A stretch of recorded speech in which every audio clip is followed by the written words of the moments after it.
Okay, Math 7a Exam 2, question number 16. Solve the problem.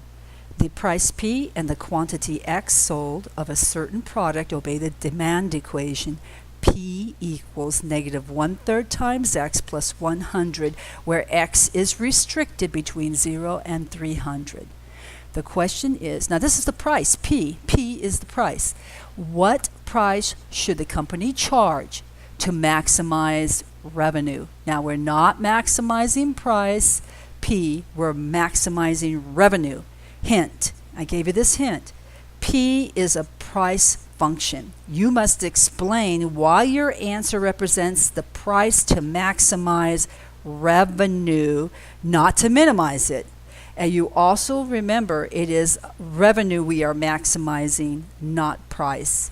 Okay, so solution: revenue, R of X, as a function of X, that's the quantity sold, equals X times P, the number you sell, X, times the price for each one. So what was P? We're going to replace the P with what was given, negative 1/3 X plus 100. We'll distribute multiplication by the X. We get R of X, revenue, equals negative 1/3 X squared plus 100X. Good news. This is a quadratic equation. That's very important because we couldn't talk about maximum or minimum if we're talking about P, since it's only a linear equation, right? Up here on P, the highest power on X is the first power. That's linear. But for R of X, you see we have a second power. It's a quadratic function. We can talk about max and min vertices. So here we have y, this is the R of X, y equals negative 1/3 X squared plus 100X plus 0 compared to y equals the standard AX squared plus BX plus C. That gives us the values for A, B, and C, and it recognizes that A is negative, which makes our vertex a max because A is negative. And what is the X coordinate? In other words, the H coordinate in the vertex? It's equal to our formula negative B over 2A. Recall that X represents the quantity sold. Thus we have max revenue. We get a maximum revenue when we sell. X equals negative B over 2A. Plug the values in for B and A, and we get a 150. We get the maximum revenue when we sell 150 of these products. But we are asked to find the price to charge in order to maximize the revenue. In other words, the price to charge for X equals 150 of these guys. So we plug that 150 back into the demand equation, the price. P of X is negative 1/3 X plus 100. That was given to us. Now let X equal 150, which is the quantity we have to sell to maximize our revenue. So it's equal to negative 1/3 times 150 plus 100, which is $50. That's what we have to charge to maximize our revenue.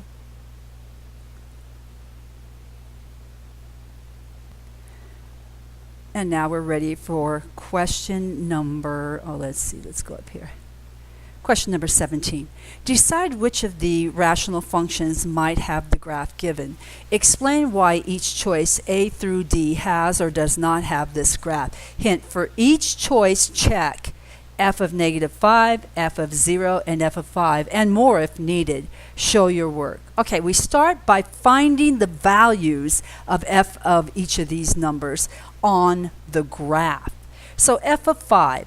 Go to 5, go up to the graph, look over. It looks like it's just a little higher than 5, so it's just a little more than 5. F of 0 is undefined. There is no ordered pair point on this graph when x is equal to 0. We say that's undefined. F of negative 5, go to negative 5 on the x-axis, find the point on the graph, go to the y-axis. It looks like it's a little less, a little bit below negative 5. Okay, so that's our standard that we're going to be looking at. Now, let's go down to the actual work. All right, let's look at A. F of X equals X plus 2. We evaluated F of X, we got 7. Let's look up here. Is it supposed to be 7? No.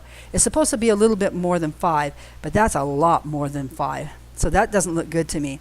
F of 0 equals 2. Well, that's definitely bad because it's supposed to be undefined. F of 5 equals negative 3. No, it's supposed to be it's supposed to be less than negative 5, and that's not less than negative 5. And see, I wasn't even sure about that one, but these are definitely no good, no good. Let's look at B. F of 5 turns out to be 27 fifths. Well, 25 fifths is 5, so it's a little bit more. It's looking good. It's a little bit more than 5. F of 0 is 2, has a 2 over 0 in it. That's undefined. That looks good. We want it to be undefined. F of negative 5 simplifies to negative 27 fifths. Well, that's just a little bit less than negative 5.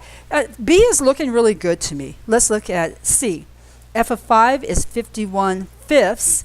Okay, 51 fifths. Now, 50 fifths would have been 10, right? 50 fifths, 10 times 5 is 50. That's no good. I can see already this is not good, and this isn't going to be good either. And undefined is good, but if anything doesn't work, then the whole thing is not working for us. We're going to cross that one out. Let's see, D. F of 5 is 26 fifths. Well, that's a little bit more than 5, so that looks good. F of 0 has a 1 over 0, so it's undefined. That's what we want, undefined for F of 0. And then F of negative 5 is negative 26 fifths. Negative 26 fifths is a little less than negative 25 fifths. That looks good too. I have a dilemma. B looks good and D looks good. So I will accept either answer, B or D, or both of those answers. But I will not accept A or C. Let's go to number 18. For 18 and 19, we're supposed to solve the inequality. We must use sign graphs and answer in interval form. Let's start. Number 18, x cubed plus 5x squared minus 24x is greater than 0. To be greater than 0 means positive. We're interested in positive values for this polynomial on the left. We're going to factor the left side.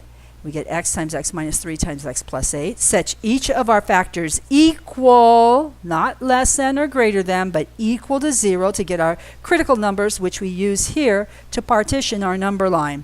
Now we're going to figure out what the product is, this product here, that has to be greater than 0. In each of these regions, by using a point in each region, plugging it in and figuring out the sign. And on the first area we have negative, next area is positive, next area is negative, next area is positive. We're only interested in the areas where this product is positive, so we're just shading this region and this one with an arrow. And then the inequality sign had no equal portion in it, but it did have a greater than symbol. That's why we shaded the positive. Here it is with no equal portion, so exclude all the endpoints with round brackets. Here is our graph notation, and here is a description in interval form. And we use no boxy brackets because the shaded regions didn't include any boxy brackets since there was no equal portion in the inequality.